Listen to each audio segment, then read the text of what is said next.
Alors même qu'il a ordonné une enquête sur l'assassinat de Martinez Ogo, Paul Biya n'a pas fait cas du sort tragique réservé aux journalistes d'Amplitude FM lors de son adresse à la nation en marge de la célébration de la fête de la jeunesse.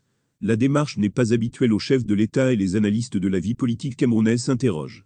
Interrogé par TV5 Monde, Amman ne cache pas son étonnement. C'est un choix étonnant d'autant plus que par le passé le chef de l'État même sur le discours à la jeunesse s'était toujours attaché à mettre une touche d'actualité dans son discours. Je me souviens quand en 2006, l'histoire des listes d'homosexuels bouleversait le pays, il avait fait une sortie dessus. Je ne sais pas pourquoi cette fois-ci, il ne l'a pas fait, a déclaré le directeur de publication du journal Le Jour. L'attitude de Paul Biya est encore plus surprenant quand on lit le dernier communiqué du secrétaire général de la présidence de République dans lequel le chef de l'État rend un hommage appuyé aux journalistes. Le chef de l'État souhaite rendre un hommage appuyé au regretté journaliste Martinez Ogo et redire son soutien à toute la profession. Il réitère à la famille du défunt ses condoléances les plus attristées et l'assure de la compassion de la nation tout entière, précise la note. Comment Paul Biya peut-il passer sous silence un sujet sur lequel il s'est personnellement engagé? Le communiqué du SGPR serait-il une invention de Ferdinand Ngongo? La question mérite d'être posée, car les hommages et autres informations de la présidence de la République à l'endroit de la population sont généralement rapportés par le cabinet civil de la présidence de la République.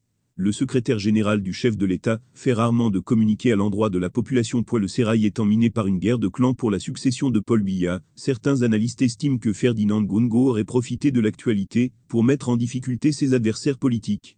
Les images désolantes présentes par le chef de l'État lors du dernier sommet USA-Afrique laissent planer de sérieux doutes sur la capacité du chef de l'État à maîtriser toutes les affaires de la cité. Fausses hautes instructions du chef de l'État. Le Camerounais ont été habitués depuis quelques années par la formule sur trop haute instruction du chef de l'État, utilisée par certains membres du gouvernement et proches collaborateurs de Paul Biya dans leur correspondance. Selon les révélations du ministre d'État secrétaire général de la présidence de la République, toutes ces correspondances n'expriment pas forcément les volontés du président de la République. L'expression serait usurpée par certains membres de l'exécutif dans leur propre intérêt. Ferdinand Ngongo a fait ses confidences à Lazaratou, l'administrateur du cabinet de conseil Atsu, dans une lettre en date du 24 juin 2021. Le SG-PR remettait ainsi en cause une correspondance qu'aurait signée le Premier ministre Diongud. Parallèlement, vous m'avez fait recevoir le 24 juin dernier par un de vos collaborateurs, que vous avez chargé de me remettre votre correspondance si annexée datée du même jour, par laquelle vous remettiez en cause le caractère authentique des très hautes instructions du chef de l'État, pourtant conformes à nos lois et règlements, qui nous ont été notifiés en date du 26 mai 2021 par un autre collaborateur du chef de l'État, qui comme vous, est bien habilité à faire usage de cette même formule sacrée sur trop haute instruction du chef de l'État, dont était d'ailleurs revêtue sa correspondance si annexée, révèle Lazara.